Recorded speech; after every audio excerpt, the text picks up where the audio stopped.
Hello friends, I am Deepak Saxena, founder of the School of Writing, Publishing and Marketing. इस forum में आप पुस्तक लिखना, प्रकाशित कराना और मार्केटिंग के विषय में जानकारी प्राप्त करते हैं और ये प्लेटफॉर्म सभी अपकमिंग ऑथर्स को सहयोग देता है। तो आप इस चैनल को सब्सक्राइब करें और हमें कांटेक्ट करें। अगर आपके मन में थोड़ा सा भी विचार है कि आप पुस्तक लिखेंगे और उसे प्रकाशित करके प्रिंट करा के सेल करने के लिए भी कोशिश करेंगे तो हमें कांटेक्ट कीजिए। हर शनिवार की भांति आज भी वीडियो प्रकाशित कर रहा हूँ। आज का टॉपिक है शूद्र। अब आपको आश्चर्य होगा शूद्र क्या होता है। एक्चुअली सवर्ण के अलावा जो लोग थे उनको शूद्र नाम दिया गया। वैसे लोग धीरे धीरे उनको जन्म से शूद्र मानने लगे, जबकि सवर्ण लोग कर्म से शूद्र का काम करने लगे, लेकिन अपने को सवर्ण मानते रहे। तो ये जो विचारधारा है, ये विचारधारा कोई नई नहीं है। वर्ण व्यवस्था में जो हमको स्थान मिला है उसका परिवर्तन सब करते रहे हैं। जैसे कि परशुराम जी थे। परशुराम जी जन्म से ब्राह्मण थे, लेकिन उन्होंने क्षत्रियों वाला काम किया। जो काम उन्होंने किया वो क्षत्रिय करते हैं। ये मैं आगे आपसे डिस्कस करूंगा कि ब्राह्मण का क्या काम है, क्षत्रिय का काम क्या है, वैश्य का काम क्या है और शूद्र का काम क्या है। वैसे आपको बता दूं कि हम सभी अधिकतर शूद्र ही हैं। शूद्र की परिभाषा क्या है? शूद्र का मतलब वो व्यक्ति जो सवर्ण की सेवा करे, बदले में पैसे ले, अपनी आजीविका चलाने के लिए पैसे ले और सेवा करे। अब जैसे कि जितने भी नौकरी पेशा लोग हैं सब शूद्र हैं। चाहे हम इंजीनियर हों, चाहे हम हॉस्पिटल में डॉक्टर हों, चाहे हम कोई छोटी बड़ी नौकरी करें, हम ये कह सकते हैं हम हाईली पेड इंजीनियर हैं तो हम हाईली पेड शूद्र हैं। लेकिन जो जो पैसे दे लेकर नौकरी करता है वो सब शूद्र में आता है। और लोगों को ये परिभाषा कुछ खटकेगी, लेकिन परिभाषा यही है। इवन कोर्ट भी यही बोलता है कि श्रमिक यानी शूद्र। श्रमिक वो हैं जो पैसे लेकर यानी तनख्वाह की बेसिस पर काम करते हैं और पैसे लेते हैं। तो उन सब की कोर्ट में एक ही परिभाषा है। अब मैं आपको प्रकाश डालना चाहूँगा कि सवर्ण जिनको नाम दिया गया वो कौन है। देखिए, शिक्षा का अध्ययन, अध्यापन, रिसर्च करने वाले जो लोग, जो मनुष्य की, मानवता की भलाई के लिए टीचर का काम कर रहे हैं, रिसर्च कर रहे हैं, वो सब वर्ण के हिसाब से वो सब लोग ब्राह्मण हैं। जो सिक्योरिटी का काम कर रहे हैं, जो रक्षा का काम कर रहे हैं, चाहे वो सिक्योरिटी ऑफिस में काम करते हो, डिफेंस में काम करते हो, देश के लिए काम करते हो, किसी के लिए काम करते हो, लेकिन अगर वो वाकई क्षत्रिय वाला काम कर रहे हैं और जो वैश्य हैं, मतलब बनियागिरी करना, बेचना, खरीदना, ये सब करते हैं, वो वैश्य हैं। पुरानी एक कहावत है, उत्तम खेती मध्यम ध्यान, निकृष्ट चाकरी और भीख निदान। मतलब किसान जो है वर्ण व्यवस्था में हम शूद्रों से ऊपर हैं। नौकरी करने वाले शूद्र से किसान बेहतर है। वो बात अलग है, आज के दिन उनकी आर्थिक स्थिति ज़्यादा अच्छी नहीं है, इसलिए लोग उसको पसंद नहीं करते हैं। तो वो बात अलग है। लेकिन फिर भी आपको जो भी विचार मन में आता है, लेकिन वर्ण व्यवस्था में हमने जो अपनाया है, वेद व्यास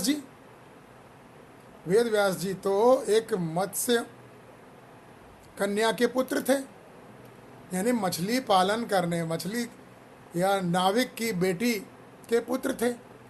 फिर भी उन्हें एक ब्राह्मण से ज़्यादा अच्छा दर्जा मिला। इसका कारण क्या है? क्योंकि मनुष्य को कर्म से ही जाना जाता है और कर्म से ही उसका वर्ण व्यवस्था होनी चाहिए। लेकिन धीरे धीरे जिन्होंने अपना वर्ण व्यवस्था चेंज भी कर ली, उन लोगों ने अपना प्रभुत्व बनाने के लिए कोशिश की कि हम तो ठाकुर हैं, हम बामन हैं, हम बनिया हैं। लेकिन अधिक से अधिक लोग जो अपने को सवर्ण बोलते हैं वो तो शूद्र हैं। अब ये बात हर एक को पसंद नहीं आएगी, लेकिन शूद्र तो आपके लिए और हमारे लिए बहुत बड़े काम के हैं, क्योंकि उनके बिना संसार नहीं चलता है। खेती की वजह के बिना नहीं चलेगा, मैंने माना, लेकिन इसके अलावा जितने भी कर्म हैं, चाहे वो चमड़ा का सिलने वाला काम हुआ, लेदर टेक्नोलॉजी, आईटी इंजीनियर और मैकेनिकल इंजीनियर, सिविल इंजीनियर, चाहे कितनी ऊंची पोस्ट पर क्यों ना हो, वो सब शूद्र हैं। और अगर हम इस परिभाषा को समझ जाएंगे तो ना में हमें शूद्र होने का इन्फीरियरिटी कॉम्प्लेक्स होगा और ना हमें सवर्ण होने का कभी गुमान होगा, क्योंकि ये तो व्यवस्था है। जो कपड़ा बनाते हैं, टेक्सटाइल इंजीनियर, रंगरेज होते हैं, ये सब भी तो शूद्र ही हैं। लेकिन बोलेंगे नहीं नहीं, हम तो इंजीनियर हैं। अब ठीक है, अब जैसे बाल काटने वाला नाई, ऐसे तो आप शूद्र बोलोगे। लेकिन जो इससे नाम कमा गए, फैशन डिज़ाइनिंग में आगे बढ़ गए, उनको हम बोलते नहीं नहीं ये शूद्र नहीं है। अरे शूद्र ही तो हैं। कर्म से ही आदमी शूद्र होता है, और कर्म का मतलब ये है कि हम आजीविका चलाने के लिए कुछ कर्म करते हैं। आजीविका चलाना बहुत ज़रूरी है। आजीविका चलाने के लिए अगर आप शिक्षक बनना चाहते हैं, बनते हैं, आप अगर राइटर बनते हैं, आप उपन्यासकार बनते हैं, तो आप शिक्षा की श्रेणी में हैं, यानी कि आप ब्राह्मण हैं। जो समाज के लिए रिसर्च करता है, आगे बढ़ाने की कोशिश करता है, लोगों को शिक्षा देता है, शिक्षा देने का कार्य जो भी करेगा वो ब्राह्मण की श्रेणी में आएगा। और दूसरों की रक्षा करने के लिए आप अगर हथियार उठाएंगे, लोगों को प्रोटेक्शन देंगे, तो आप क्षत्रिय हैं, क्षत्रिय कर्म है। तो इसीलिए बोलते क्षत्रिय को कोई ललकारे तो वो अपना शस्त्र नहीं छोड़ सकता।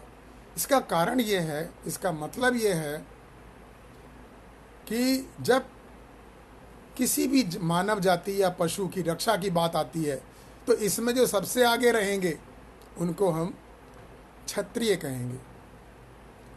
और जो लोगों को सामान मुहैया करने का काम, ले बेच खरीद ट्रेडिंग करेंगे, वो सब वैश्य की श्रेणी में है। वैश्य के बिना भी जीवन चलना संभव नहीं है। चार्टर्ड अकाउंटेंट अगर बिजनेस कर रहा है तो वो वैश्य है, और अगर उसके यहाँ जो आदमी नौकरी कर रहा है तो वो शूद्र है। लेकिन शूद्र वर्ड शब्द से लोगों को बड़ी परेशानी है। उसको उन्होंने बोला SC ST और अनुसूचित जाति, जनजाति, आदिवासी। अरे ये सब तो वर्ण लोगों की बात को समझने के लिए किया गया है कि कौन क्या कर रहा है। और इस व्यवस्था को अगर सुदृढ़ बनाना है तो हमें वापस आज से 5000 वर्ष पूर्व जैसे हम थे, हमें वैसा बनना पड़ेगा। हमें इस बात की हीन भावना बिल्कुल नहीं रखनी है कि हम तो शूद्र हैं। अरे शूद्र है तो क्या? शूद्र का मतलब कर्मठ, जिसके हाथ में हुनर हो, जिसके पास मन में कुछ करने की क्षमता हो, हाथ से कोई नई चीज बनाने की कला हो, भले ही उसको शूद्र बोलो। इतनी बड़ी बड़ी कंस्ट्रक्शन कंपनी है, यहाँ पर जो लोग काम करते हैं, इंजीनियर हैं, और जितने भी कर्मठ लोग हैं, शूद्र तो कर्मठ होते हैं, मेहनत का खाते हैं। और गीता में कृष्ण भगवान ने भी ये कहा है, जो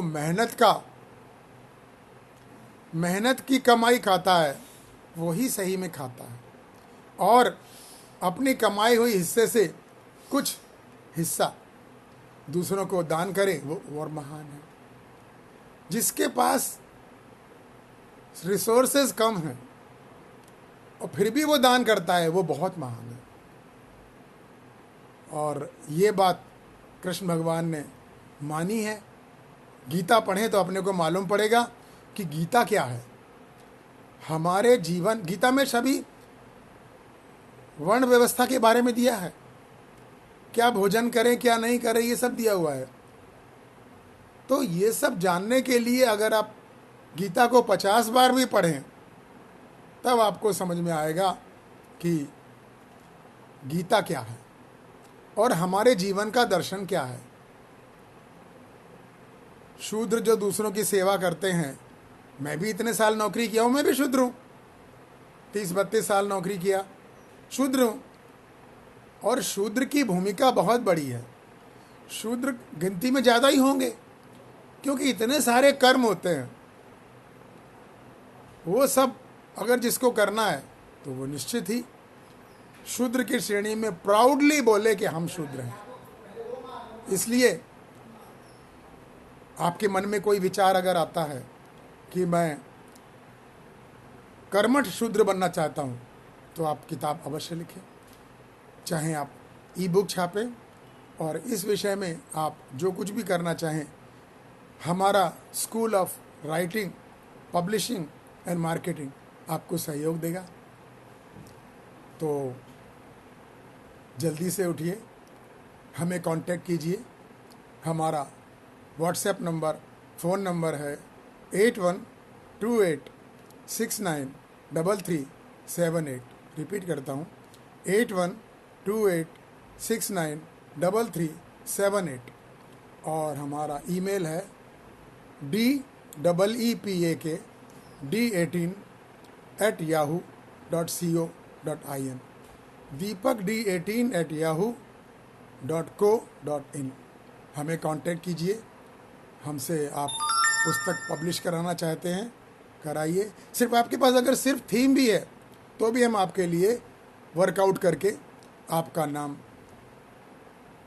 ऑथर में डालेंगे। अपना नाम सह ऑथर, मतलब को ऑथर में डालेंगे। तो इस तरह से देरी किस बात की है, उठिए और हमसे कांटेक्ट कीजिए। धन्यवाद।